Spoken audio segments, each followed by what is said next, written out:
What's up guys, so for today's video tuturuan ko kayo kung paano gumawa ng LAN cable. So first, strip mo lang yung cable jacket using wire stripper. Then align mo lang yung mga wires according sa T568B standard.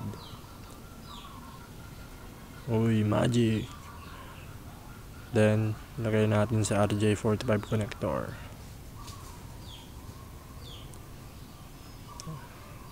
Then ilock lang natin gamit yung crimping tool.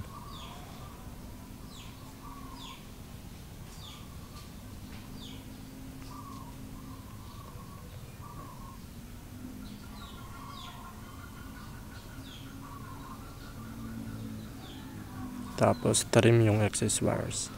And voila! Meron ka ng LAN cable. Hihi.